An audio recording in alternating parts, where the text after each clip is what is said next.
So today we are here with Victor. She is the proud owner of a vintage bike shop, and he basically is in love with the bikes and bike riding and cycling. So we are here to get to know him a little bit better. Too many thoughts on my mind, I can't sleep at night, so I just keep writing. I don't need no help, I don't need opinions, so don't waste my time then. And with no further ado, let's ask him the first question that for me it's a bit obvious. So Victor, why did you start riding and why did you fall in love with the cycling? Well, basically it's already been quite some time that I've been on two wheels. I have to say it all started with BMX. At what age? 14. Yes. I'm now 46, so it's been quite a while. Well, but basically, if I have to talk about what I've been doing lately, which is actually more cycling than riding my BMX, it started when I was in Amsterdam. How long did you stay there in Amsterdam? Well, I lived there from 98 till 2012, so yes. Around 14 years. And, you went there studying, working? No, actually I had a very good Dutch friend, Dutch Portuguese, and I met him in Lisbon. He was skating, I was also skating. Then he went to Amsterdam, I went to visit him, and I fell in love with Amsterdam. And a few years after I was living there. And the whole thing with cycling was, over there I basically cycled everywhere. I didn't really use a racing bike, I used like a normal Dutch bike, but I grew the taste of riding, because if you ride BMX is one thing, you know, BMX is a very specific kind of it's for riding. Stunts and yeah, it's for stunts. I mean, you can ride your BMX to go shopping or whatever, but it's really not the it's not the same. So it's not suitable. Yeah. No, not really. You can have fun with it. It's not what you want. But the thing is, after a few years, I started working with bikes. So I had a bike shop there, and it was more or less at the time when you owned the bike shop. Yeah, I owned the bike shop in Amsterdam, and basically it was at the time when the whole fixed gear scene sort of exploded. And well, I was in Amsterdam. Probably now Copenhagen is known to be the biggest cycling capital of Europe, but Amsterdam still has its power. Yeah, for sure. In what regard? Can you explain to the guys that don't know what a fixed gear? Because I didn't know a couple of years ago. I wasn't aware of the fixed gear and all that culture. Can you explain?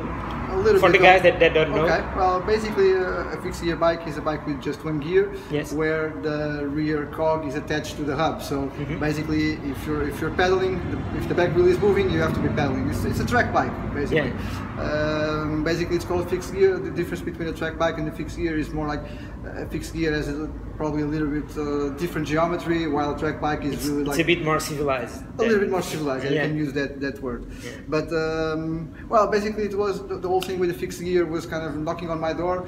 I didn't start riding the fixed gear straight away. I rode a single speed with coaster brake, which is very common in the Netherlands. And then I grew the taste of cycling, you know. I started riding to work on that bike, and then I don't know, I did a little bit more kilometers than just going straight to work. Yes. And but the whole thing about cycling, it basically started when I came back to Portugal. I decided to move back already a few years. And here, I mean, I didn't really work that close to my workplace, so I definitely used the bike to go to work. You are a commuter. You do commuting with your bike. Yeah, I commute, but for me it's the best of two worlds. I commute and I exercise and I cycle. Yeah. So for me, it's you are in shape. You guys don't know that, but before this interview, we were rolling, and Victor is a heavy rider. He knows the business, and he's in really good shape because this daily commuting that he does, it really keeps you in shape. Yeah, for sure. I have to say that's one of the reasons why I like to do it. You know, physically I feel good myself, and the thing with riding. Yeah, I know. I was always like a healthy guy, so it's not like I was like completely, I don't know, unhealthy before, and now I'm really healthy. No, I've been healthy all my life, basically. But the thing with riding now, sort of, keeps it up. You know, it's I never really gained a lot of weight. I was always more or less the same as I am now. And for me, riding has the healthy side of it, and because I also believe that if you use your bike for transportation, it's also better for. This can sound cliche, but I think it's the truth for environment, for the planet, for everybody. Yeah. So for me, it's the best of the two things, you know. And I think it's better keeps you in a good mood when you ride. This is probably going to be, I think, the first time that I'm going to say it, but I will say it anyway. Well, I also have a car and I drive, but lately, dê-me só um minuto, estou aqui numa entrevista. But lately, I mean, I've been stressing out about when I drive. You know, it's okay. You do go a little bit faster than your bike, but man, there's too many cars. You know, you don't really flow. You have to stop. Yeah, it's not fluid. It's not fluid. The bike is just like this. It's really nice, and the whole thing with the bike. I mean, we could have an interview just about how nice it is to ride a bike, but I think you would probably want me to talk about something more than just that. But well, to keep a big story short, basically I ride mostly because of these two reasons. You know, I like to stay in shape, and I really believe that using the bike is just better for you, for everybody. Like I see it as a bigger picture. So do you think that what you've seen in the last couple of years here in Lisbon and across the country in Portugal, do you think no, you can see every day that there are an increasing number of people riding the bikes. What do you think about this booming now? It's good for you, of course, and it's good for... Well, I mean, I have to be honest. I mean, even I'm happy that more people are riding, and eventually it will bring more business to my shop. But I have another interest in life, and if all of a sudden nobody started riding bikes, no problem. No problem. I would be doing. Just keep riding. I would just ride myself. And if I wouldn't be involved in the bike shop, like I said, I would be doing something else that I would also love. But I mean, I think it's a good thing, definitely.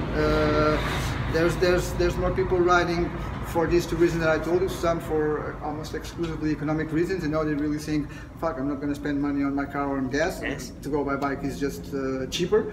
And then they discover also the benefits of cycling. Pleasure of riding. Yeah, it can be a little bit dangerous if your commute is really like inside the city. I don't know. But it's manageable, and I think Lisbon it's a bit better in that particular.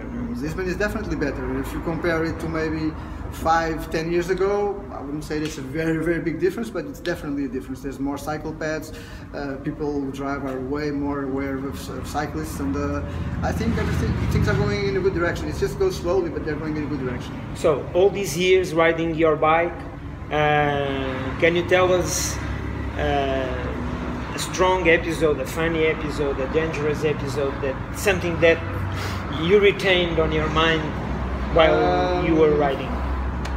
Well, it's a nice question, but I have to say I am quite of a careful rider. Riding a fixed gear, I still ride fixed gear, by the way. It's very complicated. Let me say, I'm sorry to interrupt, but it's very complicated. I tried. I was not able to use it, but maybe one of these days I will. You can try my bike. No, I will try when you come with me to Serra da Estrela to climb. Maybe. So we maybe exchange the challenges. Yeah, the fixed gear bike is actually good to climb. Maybe not so good to come down, but no, but I go with fixed gear and then you come to Serra da Estrela. All right. So we make a bit of exchange of bikes. Scenery, yeah. No, but the thing with riding fixed, actually, in my case, it makes you really aware of what you're doing. So even though I would love to tell you about weird or dangerous accidents, but I have to say... No, it's not an accident. Something funny that you remember, or some episode with some friend or with some person that is starting, I don't know, maybe something that you've seen all these years on the top of your saddle for sure. No, there's been well, or even on your shop, some weird customer that entered the year with some weird request for something. I don't know. In that case, there's definitely something. Yeah, let's go through that way. I've got a client of mine, man, but this client could take the whole interview just speaking about. So just go ahead. If it's interesting, so we are here to hear you. Okay. It is interesting, but I mean, he's a guy that I think he's riding bikes mostly because of economic reasons, so he Yes. doesn't have so much cash. And man, he's already coming here for, I don't know, maybe 2 or 3 years. Man, and he comes with always, I wouldn't say the worst bikes possible, but stuff like that, you know, like these bikes with full suspension, but maybe you don't even know what I'm talking about, you know, like this kind of Continent kind of bikes. Yeah. He knows what I'm saying. Yeah, it's Man, these bikes are like super heavy. They everything about them is like bad, but I guess for people who can't afford more, he's been riding stuff like that for some time, and he passes by the shop with all kinds of problems on the bike, you know, either the brakes are not good or the wheels have way, or and he's a little bit of a character. He was a street musician, and well, this is just between us. I don't know, maybe too much drugs in this. He's a little bit fucked. He's a nice guy, but you can see complicated. that a little bit complicated client. But the thing about him, when he comes to the shop, we always end up chatting a little bit more than sometimes I would like, because I'm busy with something and he really talks. But the whole thing is, every time he comes, there's funny things, because he also, the way he talks, and he has me and some of my friends here, we have a nickname for him, which is called Machina. I don't know, machine. Yes, because he calls himself that sometimes. He calls himself, I'm a Machina, like, because he rides a lot, and he goes to Cascais and back, and he considers himself like a something like on top of his game, but maybe he's on top of his game, his personal game is not on top of anybody else's game. He's just a funny guy, and he does all this on a very crappy bike. And recently, even one of the first times I saw him, man, one of these days I'm going to get you a good bike. And actually, one of the last times he came with a bike for me to repair, and I said, look, leave the bike, I'm going to fix it up, you can come and get it in a few days. And I totally built him a new bike, and when he saw it, he was all ecstatic about it. I even took a picture and put it on Facebook. But well, basically the whole scene about dealing with that customer is just funny. And well, to end this story, basically I built him a bike that I think is going to be quite good, and hopefully I don't have to see him that often. Now I'm curious, did you take a picture of that bike? Yes. Yeah, I've got a picture somewhere. It's maybe we can share on Facebook with eventually. Yes, see, if you...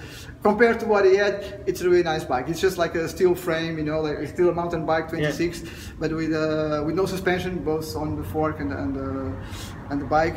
And I mean, I built it quite simple, just one brake, single speed, because he was also saying, man, I need a bike just with one brake and one gear. I don't want to have any problems on the bike. I know exactly what I'm going to do. So, well, the whole thing about this guy, I have to say, is funny enough. Maybe now in this interview it doesn't really sound like that, but if you eventually would see this guy, you know what I mean. So let's shift gears to another subject that it's very important for the riders, especially the road biking guys like me. It's the food, the nutrition. So you don't know this, but Victor is a vegetarian. He always eats vegetables. So I want to know do you think that, how can you manage that and ride so well, so often like you do? That's a good question. I'm not sure if I'm the right guy to answer a question like this. You have the experience, so yeah, but you ride, you eat only vegetables. Do you think that it improves or it diminishes in some way your ability to ride a bike? Because probably there are guys that well, in comparison to my bike buddies, because none of them is vegetarians. Basically, you are pretty good. You are in shape. I feel we just finished riding, and Victor is riding perfectly. Okay, but basically, in your case, I mean, you're not vegetarian, right? No, I like vegetables. I eat a lot, but I'm not exclusively. No. Well, just to make also a little point here. Make your point, yes. Well, the thing is, a guy who's vegetarian. I mean, of course, there's this idea that people are vegetarian, they eat mostly vegetables, but basically I eat everything with the exception of meat, fish, and well, I'm not 100% vegan, so I do eat eggs and sometimes a little bit of cheese, but since when? When did you start eating I'm already that? vegetarian since I think 94 or 95. Yeah. So, but why? Why did you take that decision? I have to say, in my case, it was exclusively because of the respect for the animals. Yes. So I didn't do it for else reasons. But do you think that it improved your health? Did you feel the difference at that time between 1993 and 1994, 1995? I have to say no. I didn't. Okay. I didn't feel any difference. You know, The thing with me becoming vegetarian, it was like I said. I mean, well, this is just a subject by itself. But I decided to become vegetarian because I don't really agree with the whole meat and fish industry. I think it's very cruel for the animals, and that's the main reason. Sorry, why I decided to do it.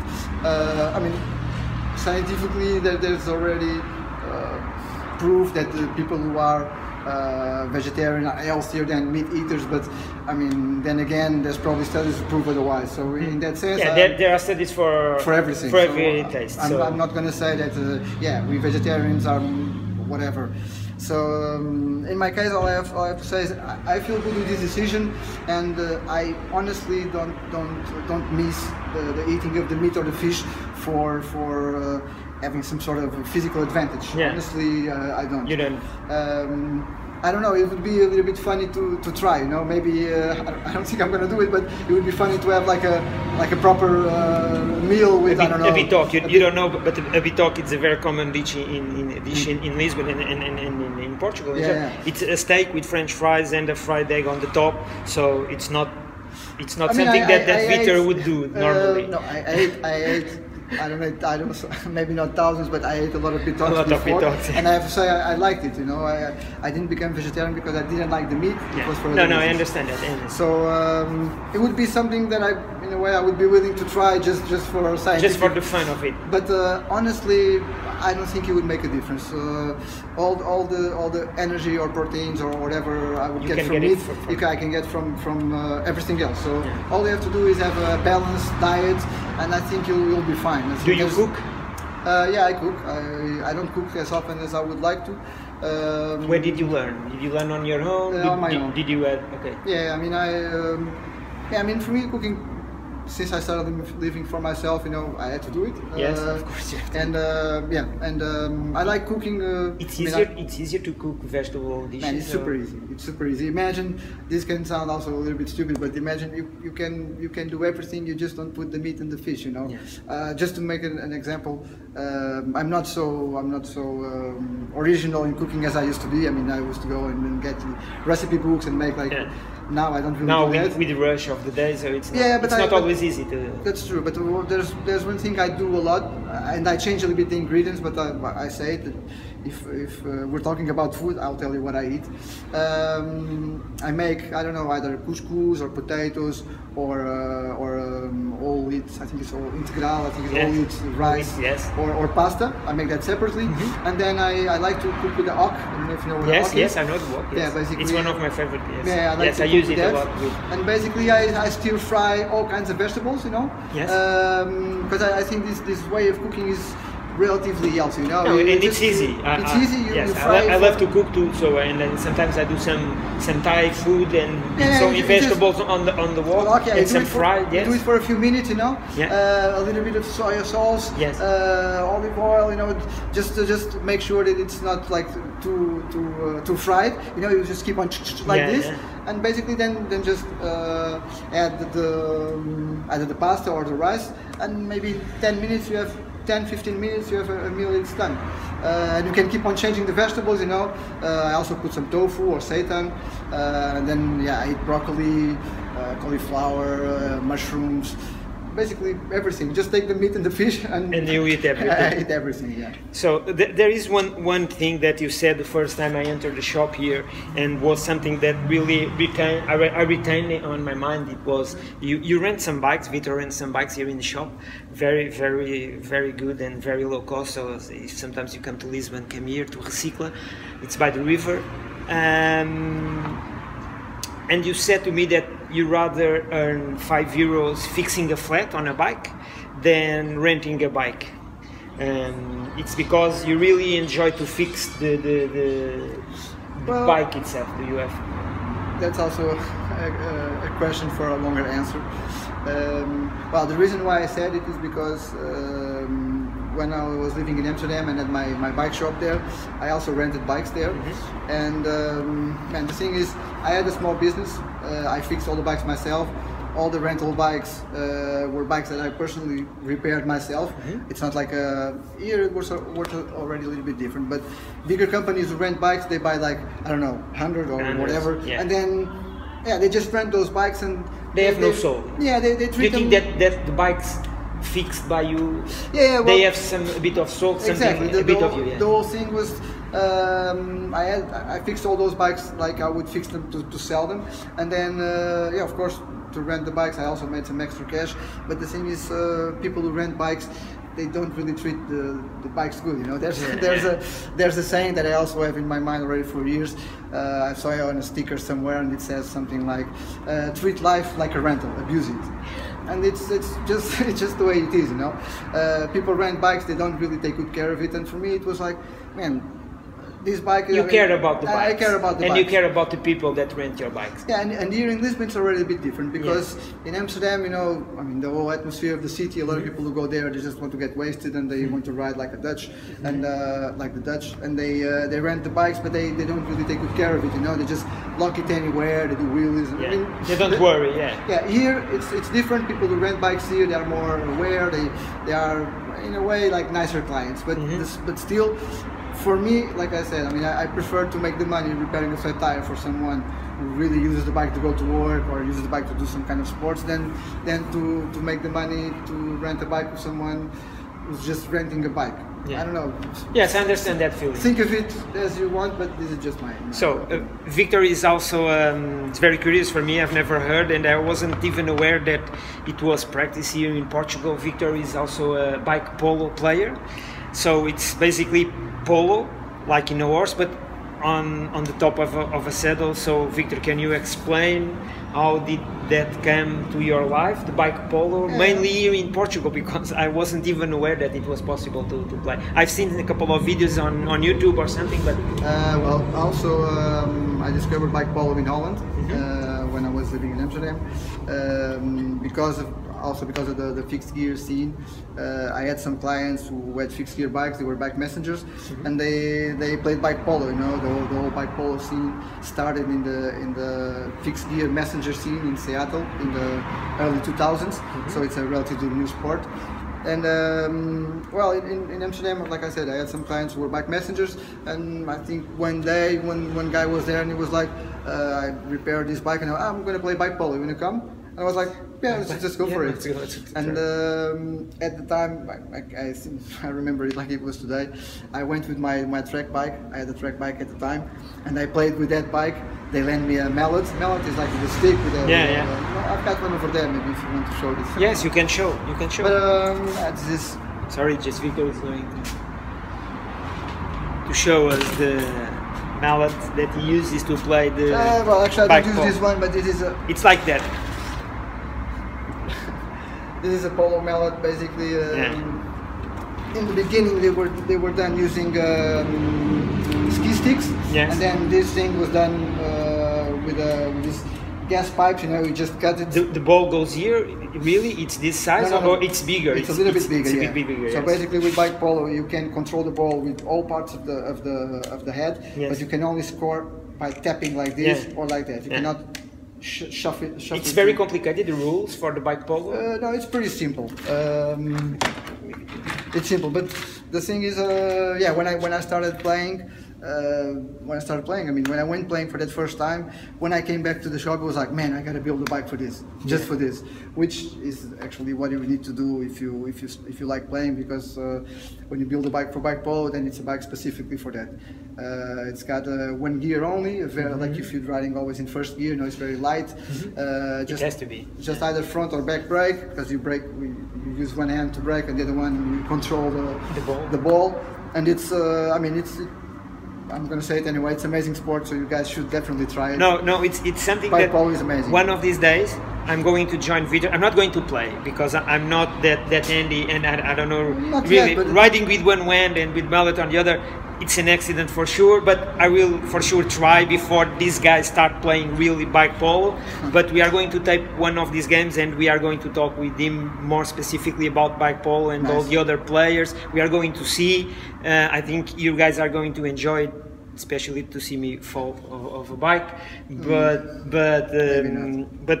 mainly Victor is a guy that really enjoys the cycling and the people who ride the bikes. So Victor, I have two challenges for you. The first one is, how would you convince someone to start riding a bike? A guy that, for instance, works behind the desk and keeps bitching about his life or her life, and he's talking to you, and you think that bike riding is good for everybody. Yeah. How would you convince that guy or girl to start riding the bike? Well, there's It's me. Convince me well to start riding the bike. well I have to say Imagine something. that I work in a bank. No, but I have to say something before that. I think one thing that's important is the thing about riding a bike. I'm not sure about what I'm about to say, but I think there's a big percentage of truth in it. It also has to come a little bit from the person itself. I think if you can use all the arguments, but really I know people who are never going to do it. Yeah. They're not suited for it. They're not suited for it. You know, it's not their thing. You know, they will probably rather starve than riding a bike. I don't know. It has to be a little bit of a mental thing. It has to be already in you, the desire of change. But you know? imagine that I'm a guy, not like those guys. I'm a guy that I've already said to you a couple of times, oh Victor, maybe one of these days I should start riding. Okay, in that case, give me that final push that I need. No, the final. I don't say if it's the final push or not, but this is what I think I could do to help that person. Is look, if you want to start riding, we'll do it together. So yes. Basically, the day that you wanna ride, I'll just go on my bike and we'll just go that together. That would be my argument. Man, that's because you can say all kinds of things, but in a way, if the person gets on the bike, and I mean, it's a little bit scary, you know, if you're gonna if you're gonna ride like in the seafront or whatever in your street, yeah, there's no problem. But if you want to go to work or if you want to actually do your life on the bicycle, daily or then there's too many cars, too many people, there's too many stuff that goes against you. So what I will do is, okay, let's go together. You go in front of me, I'll go behind. You know, you take care. I'll be your back. I'll cover your back, yeah. like you say. And I think that would be probably the best thing I could do, because in a way, you know, if you're riding and you know it, if you're going on a busy road, everybody will treat you differently if you're going by yourself or if there's two people there. Or three or more. 2 or 3. So basically, it's different. Yeah. That's what I would do. Yeah. I'll just go right behind him, with like him slowly, or her, yes. with him or her, and I don't know. Of course, as we were riding, I mean, I would give tips here and there depending on the situation. Mm-hmm. We would evaluate the situation as it happens. But I think that would probably be the best I could do. Is there's a service in Lisbon that does it. It's called Bike Buddy. Mm-hmm. You can be a bike buddy, and if someone wants to start to go to work, you just call those guys, and then they will support, back you up to start that commuting adventure. Exactly, yes. they will ride with you, and I think that can make a very big difference. You know, maybe first, second, or third time until you feel confident enough to go on your own. Yes, and just share it. Okay, so and this is a challenge. This is the final question for Victor. Imagine it's now. You have 1 million on your bank account. I give it to you. Okay? Right. And you have your dream bike. What would you do tomorrow? Now. You start now. You already have the million on your account. You have a dream bike. What would you do? Well, I have to say I wouldn't need your million because I have already my dream bike. Okay. So which is that one? No, it's a bike hanging over there. I don't know if you guys can see. Maybe we can just zoom in or something. If you can, but it's a bike that it's hanging down there. It's a Pinarello. I'm sorry to no, disappoint you. It's not the Pinarello. I'm so disappointed because I really enjoyed that bike. So. No, it's hanging, but it's not the Pinarello. It sits a little bit above there, and it's Sinelli Super Corsa. So now we have to go and take a look. So let's. Yeah. So this is Victor's shop. And for the record, this is the Pinarello that I was mentioning. This Pinarello is, and it's not this one. Yeah, it's great. It's my dream. It's that one over there. So that's the one. Can you explain that? Yeah, basically since the whole just look at it. It's that bike over there.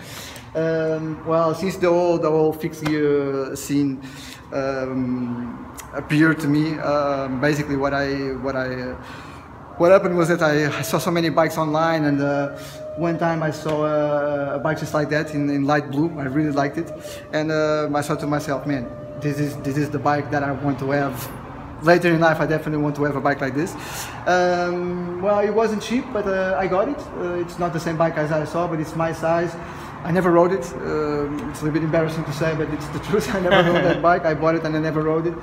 But yeah, when are you going to start riding that bike? I don't know. It's for me, it's the kind of thing that it can be a little bit embarrassing to say, but it's the truth. You know, it's a bike from the 70s. There are not many of those around, and the truth is, I mean, if something happens, I'm going to be pretty pissed if that bike gets fucked. So I really like to see it there. Eventually, I will ride it, put some pedals on, and go for like a 10 kilometer ride. It's more or less like a Ferrari for those guys that just ride for on Sunday morning. Something like that, yeah. But that Sunday it didn't arrive yet, but it will. It will. But to answer your question, basically what I would do, and if I didn't really think too much about the value of the bike, I would probably put it on a car, go to Sangalhos. Sangalhos? No, I don't know. Yes, yeah, it's up north. It's up north. It's it's where there's a track. Mm-hmm. Oh yes, I know. Yes, a wooden track. Yeah. So basically, I would ride this bike there. Yeah, okay. That would be a little bit of a dream come true, you know, to ride my favorite track bike on a proper track. Okay, so I just saved 1 million because Vitor doesn't need it. Yeah. And he already has that dream bike of his, and so this is it. Just keep riding and keep smiling. Too many thoughts on my mind, I can't sleep at night, so I just keep writing. I don't need no help, I don't need opinions, so don't waste my time then. I just been living online, my city don't show me no love and that's fine. Fuck local radio stations.